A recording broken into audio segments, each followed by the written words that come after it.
I'm going to show you exactly how your money is being stolen from you right now. And it's happening so quietly, so cleverly that you probably think you're making smart financial decisions while you're actually bleeding cash every single month. What I'm about to tell you isn't some conspiracy theory. It's not about the government or the banks. It's about 4 modern traps that have been specifically designed to separate you from your money, and they're working perfectly. These aren't the old school money mistakes your parents made. This is a new generation of wealth destruction, and it's happening faster than ever before. Companies have spent billions of dollars studying your psychology, your habits, your weaknesses. They know exactly which buttons to push to make you spend money you don't have on things you don't need. And the worst part, you're convinced you're being smart about it. Before I break down these 4 traps, I need you to understand something fundamental about wealth building. Wealth is not about how much you earn, it's about how much you keep. And right now, these modern traps are designed to make sure you keep as little as possible. They're sophisticated, they're psychological, and they're everywhere. The first trap is what I call the subscription quicksand. And this one is absolutely devastating because it feels so small, so harmless, so convenient. You sign up for Netflix for $10 a month, then you add Spotify for another $10. Then Disney Plus, HBO Max, Apple TV, Amazon Prime, YouTube Premium. Before you know it, you're paying $60, $80, $100 a month just for entertainment. But it doesn't stop there. Now you've got fitness apps, meditation apps, productivity apps, cloud storage, password managers, VPN services, meal planning apps, dating apps with premium features. Each one is just $5 here, $10 there. It's pocket change, right? Wrong. This is death by 1,000 cuts. Let me show you the real numbers. The average American household is now paying over $200 per month on subscription services. That's $2,400 per year. Do you know what $2,400 invested annually at a 10% return becomes over 30 years? Over $400,000. You're trading your retirement for convenience and entertainment you barely use. But here's where it gets really insidious. These companies have perfected the art of making cancellation as difficult as possible. They hide the cancel button. They make you call during specific hours. They offer you discounts to stay. They make you feel guilty for leaving. They're betting on your laziness, your forgetfulness, your reluctance to have uncomfortable conversations. And the subscription model has now infected everything. Software that you used to buy once, you now rent forever. Cars have subscription features. Even your car's heated seats might require a monthly payment. They've figured out how to turn one-time purchases into lifetime revenue streams, and you're the product. The psychology behind subscriptions is brilliant and evil. Small amounts don't trigger your financial alarm bells. You rationalize it as the cost of a coffee, but coffee is consumed and done. Subscriptions are forever, or at least until you actively stop them. They're counting on you forgetting, and they're right. Here's what kills me. People will negotiate for hours to save $50 on a purchase, then sign up for a $12 monthly subscription without thinking twice. That subscription costs more than the savings in just 4 months, and it keeps going for years. The subscription trap works because it exploits a fundamental flaw in human psychology. We're terrible at calculating cumulative costs. We think in terms of monthly payments, not lifetime costs. A $20 monthly subscription doesn't feel like the $2,400 it actually costs over 10 years. The second trap is even more dangerous because it masquerades as investing. I call it gambling disguised as wealth building. Social media has turned investing into entertainment, and entertainment investing is a wealth destroyer. Day trading apps make buying and selling stocks feel like playing a video game.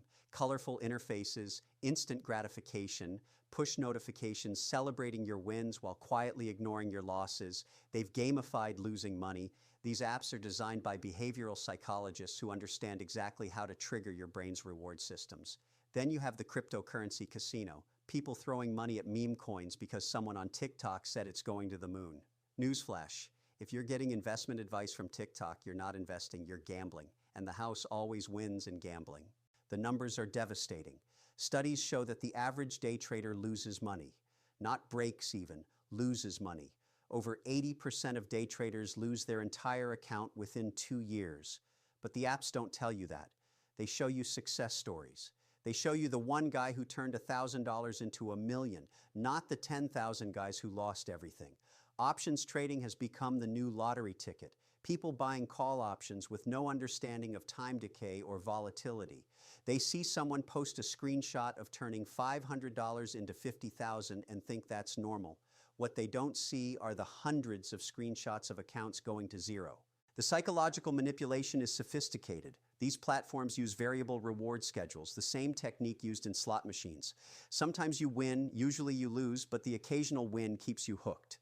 They send you notifications about stocks that are moving, creating artificial urgency. They show you what you could have made if you had bought yesterday, triggering fear of missing out. And the communities around this are toxic echo chambers. People bragging about their wins, staying silent about their losses. Newcomers see only the success stories and think this is easy money. It's not easy money. It's a transfer of wealth from the naive to the sophisticated. Real investing is boring. It's buying quality companies and holding them for years. It's diversification. It's dollar cost averaging. It's the exact opposite of what these apps promote. But boring doesn't generate engagement, and engagement is how they make money. Your losses are their profits. The third trap preys on your deepest insecurities and desires for social acceptance. It's the lifestyle inflation trap amplified by social media. You're being constantly bombarded with images of perfect lives, luxury products, and experiences that are just one purchase away from making you happy. Influencer culture has turned consumption into aspiration. Every scroll through Instagram or TikTok is an advertisement for a lifestyle you can't afford. Designer bags, luxury cars, exotic vacations, expensive restaurants. And it's not just celebrities anymore. It's your neighbor, your coworker, people just like you living these seemingly perfect lives. The psychological pressure is immense. You start to feel like you're missing out, like you're not successful enough, like you deserve these things too. So you start spending. A designer handbag here, a weekend trip there, dinner at that expensive restaurant everyone's talking about. Credit cards make this trap especially dangerous. You can have the lifestyle now and worry about paying for it later. Buy now, pay later services have made luxury accessible to everyone temporarily. But temporary is the key word. The bill always comes due, and it comes with interest.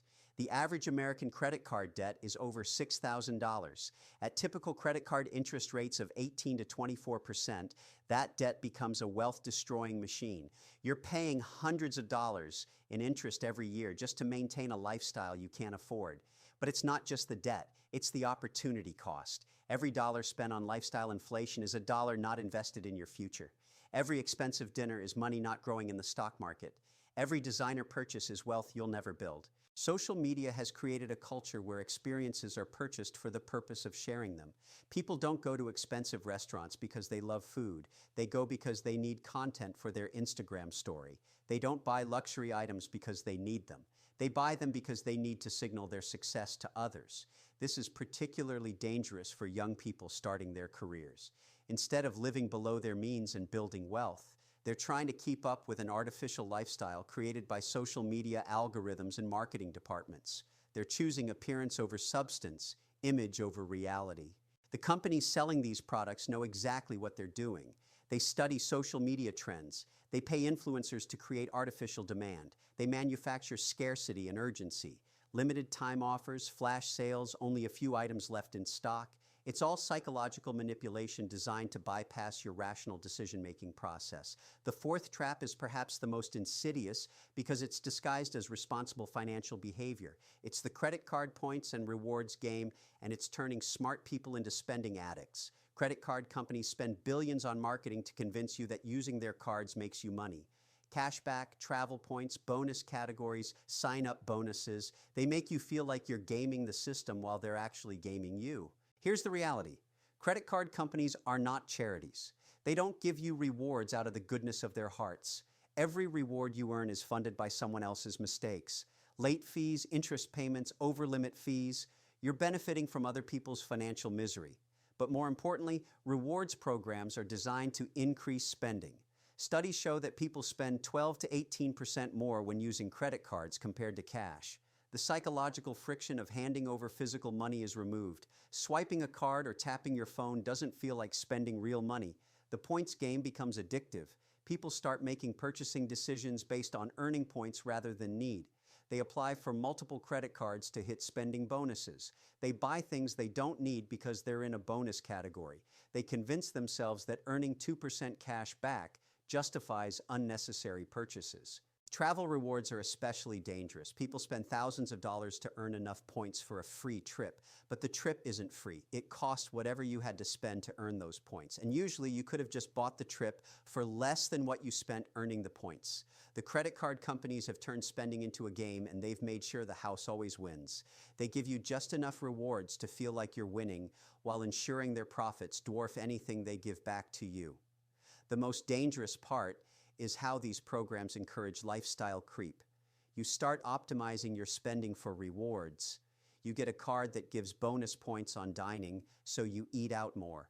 You get a card with bonus points on groceries, so you shop at more expensive stores. You get a card with travel benefits, so you travel more than you should. Even people who pay off their cards every month fall into this trap. They think they're being responsible because they're not paying interest, but they're spending more than they would with cash, and that increased spending more than offsets any rewards they earn. These four traps work together to create a perfect storm of wealth destruction. The subscription trap bleeds small amounts consistently. The gambling trap promises quick riches while delivering consistent losses. The lifestyle trap inflates your expenses beyond your means. And the rewards trap convinces you that spending more is actually saving money. The companies behind these traps are some of the most profitable businesses in history. They've weaponized psychology, technology, and social pressure to extract wealth from consumers at an unprecedented scale. They've turned spending into entertainment, debt into lifestyle, and consumption into identity. But here's what they don't want you to know. Building real wealth is about doing the opposite of everything these traps encourage. Real wealth is built through saving, not spending, through patience, not instant gratification, through owning productive assets, not consuming experiences. When I look at the data, when I see how these traps are affecting an entire generation, it terrifies me.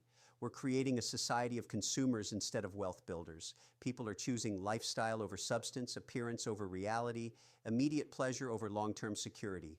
The solution isn't to live like a hermit or never enjoy your money. The solution is awareness and intentionality.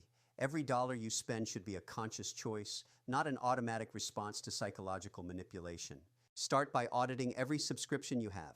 Cancel anything you don't use regularly. For the ones you keep, set calendar reminders to review them annually. Most services increase their prices regularly, betting you won't notice or care enough to leave. Stop treating your investment accounts like casino chips.